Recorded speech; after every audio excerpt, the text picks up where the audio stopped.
सभी प्रदेशवासियों को मेरा नमस्कार। आज हम काफ़ी दिनों के पश्चात आप सबसे बात करने के लिए उपस्थित हुए हैं। पिछले दिनों हिमाचल प्रदेश में कोरोना वायरस के मामलों में बढ़ोतरी हुई है और स्वाभाविक रूप से यह हम सब के लिए चिंता का विषय है। और ये भी मैं कहना चाहता हूं कि हिमाचल एकमात्र प्रदेश नहीं है, पूरे देश के दूसरे प्रदेशों में भी बड़ी संख्या में कोरोना वायरस में बढ़ोतरी हुई है। हिमाचल प्रदेश में जहां तक अभी हाल की परिस्थिति है, जो मामलों में बढ़ोतरी हुई है, एक तो सबसे बड़ी बात है कि हम जो लोगों को हिमाचल से बाहर जो फंसे हुए थे उनको लेकर के आए, उसके कारण भी हुई। और दूसरे, जब से अनलॉक फेज 2 की शुरुआत हुई है उसके पश्चात हिमाचल प्रदेश में आने जाने का लोगों का जो माध्यम है वो थोड़ा सरल हुआ है। और सरल होने की वजह की क्योंकि हमारी डिजास्टर मैनेजमेंट एक्ट के अंतर्गत जो मिनिस्ट्री ऑफ होम अफेयर की ओर जो हमारी इंस्ट्रक्शन थी, गाइडलाइंस थी, उनका पालन हम कर रहे हैं। ऐसी परिस्थिति में भी हिमाचल प्रदेश में हमने तय किया कि हिमाचल प्रदेश में जिस भी व्यक्ति को बाहर से आना है वो हिमाचल में प्रवेश होने से पहले अपना रजिस्ट्रेशन करे और रजिस्ट्रेशन के बाद ही वो हिमाचल प्रदेश में जो जहां भी उसने जाना है वहां पर जाए। अगर वो रेड हॉट जोन से आ रहा है तो उस सूरत में हमने तय किया था कि वो हिमाचल प्रदेश में आने के बाद उसको क्वारंटीन होना पड़ेगा, इंस्टीट्यूशन क्वारंटीन होना पड़ेगा। और लेकिन उसके बाद अगर रेड हॉट जोन से नहीं है तो उस सूरत में उसको होम क्वारंटीन के लिए आदेश दिए गए हैं। लेकिन ये बात सत्य है कि इस बात को हमको स्वीकार करना पड़ेगा, जो गंभीरता शुरू के दौर में थी कोरोना वायरस के मामलों को लेकर के, उस गंभीरता को आज की नज़र में, आज की तारीख में हम देख रहे हैं कि उसमें बहुत बड़ी कमी आई है।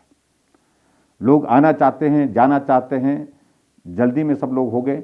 ऐसी सूरत में ये चिंता का विषय है कि जो नियम हमने बनाए थे, सख्त नियम बनाए थे, जिसके कारण हिमाचल प्रदेश में बहुत बड़ा हमने बचाव किया था कोरोना वायरस से लोगों को संक्रमित होने में, उसमें काफ़ी थोड़ा सा लोगों ने हल्के में लेना शुरू कर दिया। इसलिए मैं आज आप सबसे करबद्ध निवेदन करना चाहूँगा, बहुत गंभीर दौर में से हम गुजर रहे हैं। कोरोना वायरस अपने क्लाइमेक्स की तरफ पहुँच रहा है और कोरोना वायरस जब क्लाइमेक्स की तरफ जा रहा है तो ऐसी सूरत में और ज़्यादा सावधान होने की आवश्यकता होगी।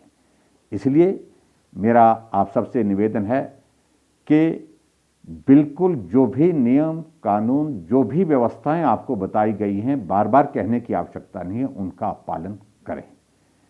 मैं इस बात से भी सहमत हूं कि फिलहाल आजकल हिमाचल प्रदेश में जब अनलॉक फेज 2 शुरू हुआ है, सेब का सीजन भी शुरू हो गया है, लोगों की हमारी इकोनॉमिक एक्टिविटीज़ भी शुरू हो गई है, ट्रांसपोर्टेशन भी शुरू हो गई है। इन सारी चीज़ों को रोकना भी उचित नहीं होगा, लेकिन सावधानी करें तो मुझे लगता है कि अभी भी हमारे पास बचाव का बहुत बड़ा रास्ता उपलब्ध है।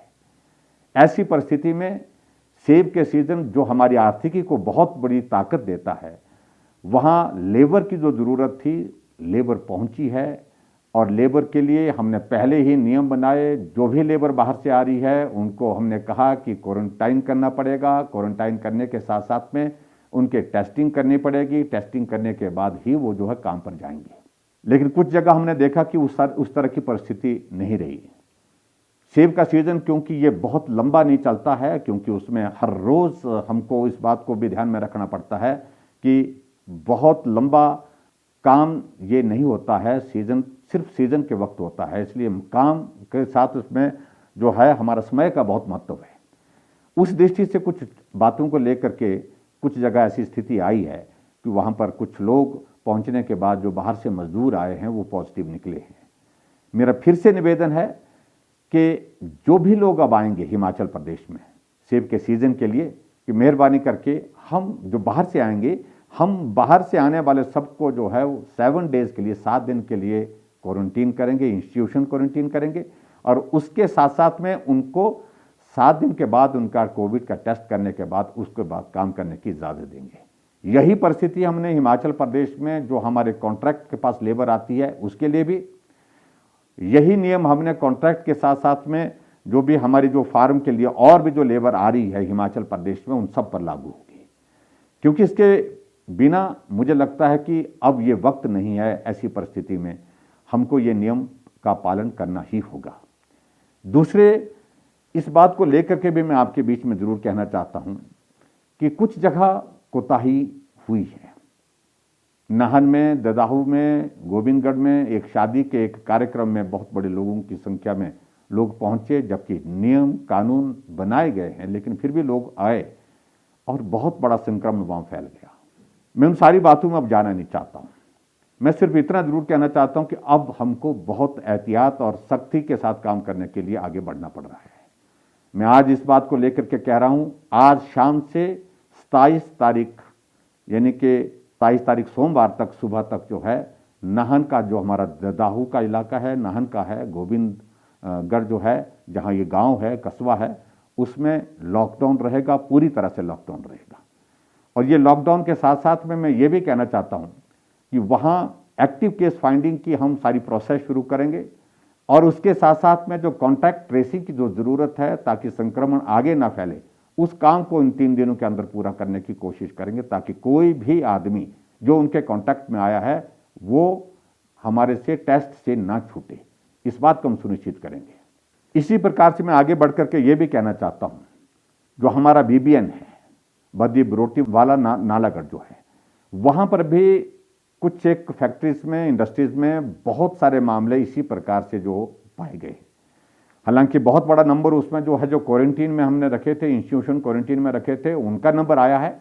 लेकिन एक आधी फैक्ट्री में ऐसी भी परिस्थिति है कि वो लेबर जो अंदर काम के लिए चले गए थे, लेकिन संक्रमण के कारण बहुत सारे लोगों को वो संक्रमित करके चले गए। ऐसी परिस्थिति में हमने ये भी तय किया है कि जहां हमारा बीबीएन का इलाका है, वहां हम कल शाम यानी कल शाम 25 तारीख से 28 तारीख मंगलवार तक सुबह 6 बजे तक वहां पर भी हम लॉकडाउन की आज घोषणा कर रहे हैं, और ताकि वहां पर भी कॉन्टैक्ट ट्रेसिंग हम पूरी कर सकें और उसके साथ साथ में एक्टिव केस फाइंडिंग के प्रोसेस को भी हम कंप्लीट कर सकें।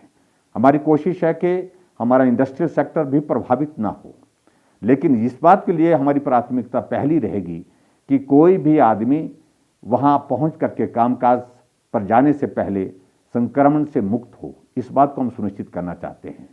इसलिए इसमें मैं पूरा सहयोग चाहूंगा, मुझे पूरा भरोसा इसमें भी पूरा सहयोग मिलेगा। नाहन वासियों से भी मेरा निवेदन है कि वहां पर भी बहुत सब लोगों का ये सहयोग रहेगा। इसी प्रकार से मैं देख रहा हूं कि और जगह भी, मंडी में भी आज बड़ी संख्या में मामले आए हैं, और उसमें एक लंबा थाज की पंचायत है, उस लंबा थाज की पंचायत में बड़ा नंबर आया है, 12 नंबर। तो उसके लिए भी हमने आज कह दिया कि पूरी पंचायत को सील कर दिया जाए और कॉन्टैक्ट ट्रेसिंग जितनी भी है उसको 2 दिन के अंदर उसको संपूर्ण किया जाए, और संपूर्ण करने के पश्चात ताकि कोई भी वहां पर आगे उसकी फैलने की गुंजाइश ना रहे। इसके साथ में हमने एक बात को लेकर के और भी हमने कोशिश की है। हालांकि हिमाचल प्रदेश में जितने भी लोग बाहर से आ रहे हैं उन सब के लिए हमने रजिस्ट्रेशन की व्यवस्था की है, बाकी प्रदेशों की तुलना में सख्त नियम रखे हैं, लेकिन फिर भी डिप्टी कमिश्नर्स को हमने आज आदेश दिए हैं कि जो आईटी के माध्यम से जो वेरिफिकेशन का जो प्रोसेस है उस प्रोसेस को और पुख्ता करें। कोई भी आदमी इधर उधर से बिना सूचना के जो है वो बाहर से आकर के गांव में या शहर में कहीं ना पहुंचे। इसके लिए भी हमने आज बात की है और मुझे लगता है कि इस सारी चीज़ से काफ़ी फर्क पड़ेगा। मैं एक बार फिर से हिमाचल प्रदेश के सभी भाई बहनों का आभार व्यक्त करना चाहूँगा। आप सबको बहुत बड़ा सहयोग मिला है, लेकिन ये संकट बहुत गहरा संकट है। इस गहरे संकट में हम सबको मिलकर के अभी और ज़्यादा आप सबकी मदद की ज़रूरत है, और सरकार कोशिश कर रही है हिमाचल प्रदेश में कोरोना वायरस को हम रोक सकें, कम कर सकें, और जितना जल्दी हम कर सकें इसके लिए हम पूरा प्रयत्न कर रहे हैं, प्रयास कर रहे हैं। आप सबके सहयोग के लिए मैं एक बार आभार व्यक्त करता हूं, लेकिन मेरा फिर से विनम्र निवेदन है सभी हिमाचल वासियों से, जब आप लोगों ने यहाँ तक सहयोग दिया है, समर्थन दिया है इस दौर में, बाकी राज्यों की तुलना में हिमाचल प्रदेश में अभी भी स्थिति बहुत अलग है। बाकी राज्यों में बहुत सारे मामले जो है वो बड़े हैं, और ऐसे में मैं मानता हूँ मामले बहुत बड़े हैं हिमाचल प्रदेश में भी, लेकिन फिर भी हम हिमाचल प्रदेश में अभी भी बेहतर हैं। लेकिन मुझे आप सबके सहयोग की आवश्यकता है, आप सबके समर्थन की आवश्यकता है ऐसे संकट के क्षण में। और मेरा विनम्र निवेदन है, खास तौर से जो लोग महज राजनीति कर रहे हैं, ये दौर उस काम के लिए नहीं है। और ऐसे संकट में हम सबको मिलकर के चलना है। आपके सुझाव का अभिनंदन है, स्वागत है, लेकिन फिर भी मुझे सिर्फ इतना ही कहना है कि हिमाचल प्रदेश को कोरोना के इस संकट से बाहर निकालने के लिए पूरे हिमाचल वासियों की सहयोग की आवश्यकता है। और मैं उम्मीद करता हूँ, पूरा भरोसा है, पूरा विश्वास है, हम इसमें निश्चित रूप से सफल होंगे, कामयाब होंगे। जय हिंद, जय हिमाचल।